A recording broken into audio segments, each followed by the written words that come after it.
جی دوستو، جس طرح میں نے پہلے بھی کئی بار ذکر کیا ہے کہ اوڑی کا واقعہ جو ستمبر 2016 میں ہوا تھا، اس کے بعد سے بھارت نے سارک کو نظر انداز کرنا شروع کر دیا ہے۔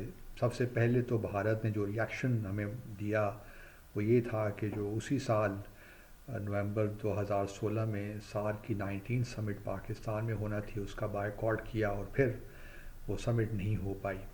اس کے بعد ہم نے ایک پیٹرن دیکھا کہ بھارت نے کوشش کی کہ جو سب ریجنل آرگنائزیشنز ہیں ان کو پروموٹ کیا جائے، خاص طور پہ BIMSTEC, bay of Bengal initiative for multi sectoral cooperation, economic and technical cooperation.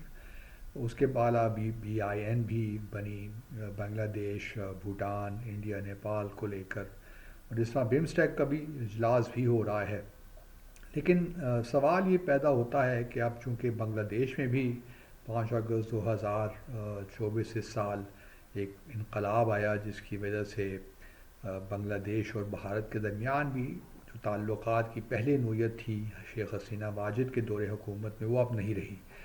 وہاں بھی کافی ایک لحاظ سے آپ کہہ سکتے ہیں کشیدگی ہے، جو کہ میں ذاتی طور پہ سمجھتا ہوں کہ دونوں ممالک کو بالآخر یہ کشیدگی دور کرنی پڑے گی، کیونکہ بہت انٹر ڈپینڈنس ہے، بہت سے اختلافات بھی موجود ہیں، ڈسپیوٹس بھی ہیں۔ مثال کے طور پر پانی کا جو مسئلہ ہے وہ ابھی تک موجود ہے، تو اختلافات تو رہیں گے۔ اور چونکہ جو اس وقت عبوری حکومت انٹرم سیٹ اپ ہے وہ ایک انڈیپینڈنٹ فارن پالیسی کنڈکٹ کرنا چاہتے ہیں، چین کے ساتھ بھی تعلقات بڑھانا چاہتے ہیں، پاکستان کے ساتھ بھی بڑھانا چاہتے ہیں، تو اس وجہ سے بھارت کو آپ کہہ سکتے ہیں ایک تشویش تو ہے۔ اب چونکہ بمسٹیک اور BBIN میں دونوں میں ہی بنگلہ دیش شامل ہیں، اب دیکھنا یہ ہے کہ جو بھارت کی ایک اپروچ تھی 2016 کے بعد سے کہ سب ریجنل آرگنائزیشنز کو پروموٹ کیا جائے، وہ کس حد تک آگے جاتی ہے۔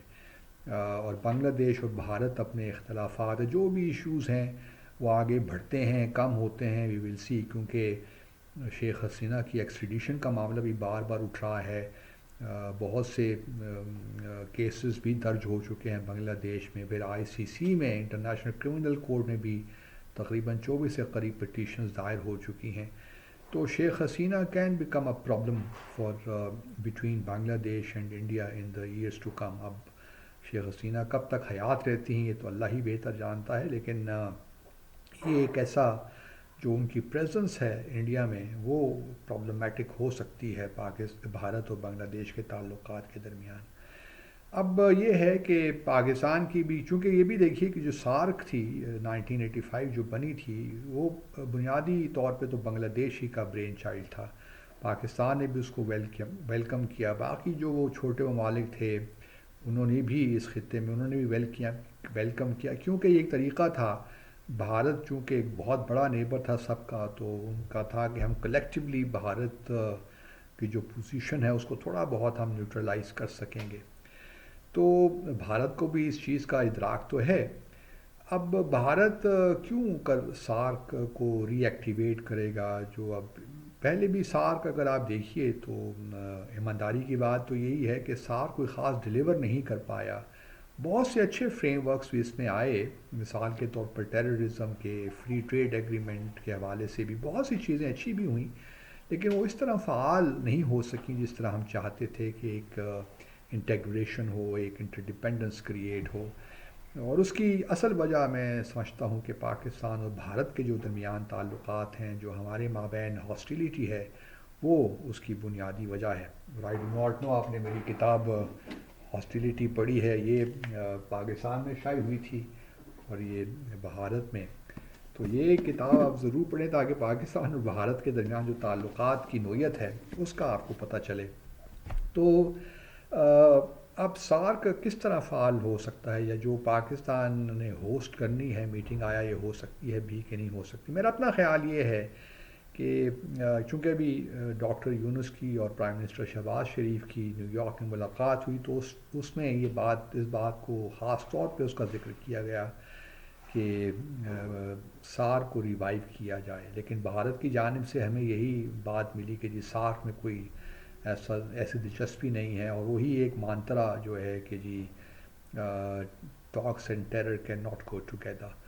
تو یہ چلتا رہے گا، لیکن میرا اپنا خیال یہ ہے کہ پاکستان اور بنگلہ دیش، کیونکہ یہ بھی بہت بڑے ممالک ہیں جنوبی ایشیا کے، تو ان کو مل کر باقی ممالک جو جنوبی ایشیا کے ہیں ان کو اپروچ کرنا چاہیے.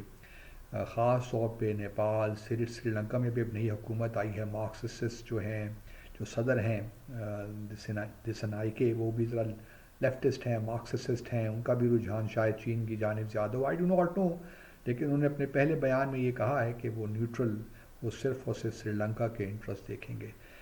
تو ابھی کیا کیا جا سکتا ہے کہ سارک کو ریوائیو کیا جائے، کیونکہ سارک بہرحال اس کی جو انفیکٹونیس وہ اپنی جگہ پہ، لیکن ایک ایسا فورم تو تھا، 2-3 سال کے بعد اس کی سمٹ ہو جایا کرتی تھی، اور اس 2 سال کے بعد اور پھر کم از کم ممالک کو جو ہے بائیلیٹرل میٹنگز کرنے کا موقع ہی مل جایا کرتا تھا. بہت سے ایسے ڈیڈ لاکس پاکستان بھارت کی تاریخ میں آئے جو کہ سارک کی وجہ سے ان میں وہ ٹوٹے، یا ایک لحاظ سے دونوں جب لیڈران ملتے ہیں تو کچھ نہ کچھ اس میں سے نکلتا ہی ہے.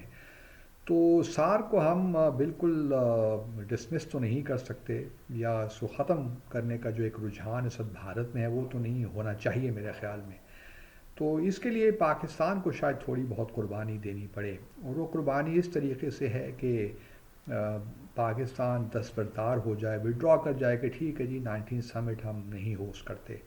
لیکن اس سے پہلے کہ پاکستان یہ کرے فارملی، یہ انفارملی ڈسکس ہونا چاہیے نیپال سے، سری لنکا سے، مالدیو سے بھی جو اس وقت حکومت ہے پریزیڈنٹ موئزو کی، وہ بھی کوئی اتنی پرو انڈیا نہیں ہے اس طرح جس طرح کی پچھلی حکومتیں تھیں. تو اس وقت اگر آپ دیکھیے تو ایک کافی ٹینشن ہے، بھارت بھی کنسرن تو ہے کہ خطے میں اور بھارت کے اندر اگر آپ میڈیا دیکھیں، اینالسٹ دیکھیں، تو بھی حکومت کو بار بار تنقید کر رہے ہیں کہ سارے ہی نیبرز آپ سے خفا بیٹھے ہیں.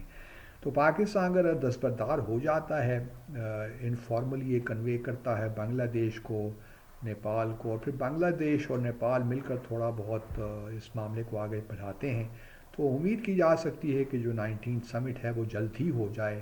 وہ نیپال میں بھی ہو سکتی ہے، بھوٹان میں بھی ہو سکتی ہے، ایون سری لنکا میں بھی ہو سکتی ہے، ہمیں کوئی پرابلم نہیں ہے. لیکن پاکستان دستبردار ہو جائے گا تو شاید ایک راستہ کھل جائے سارک کو دوبارہ ریوائیو کرنے کا. تو یہ میری ایک ہمبل سجیشن تھی. تو دیکھتے ہیں کہ کس طرح اس کو آگے لے کر جایا جاتا ہے. Pakistan obviously would not like کہ اس اسٹیج پہ وہ ڈرا کرے، لیکن اگر سارک کو ریوائیو کرنا ہے یا اس کی 19 سمٹ کو آگے بڑھانا ہے تو مجھے ایک یہ طریقہ لگتا ہے.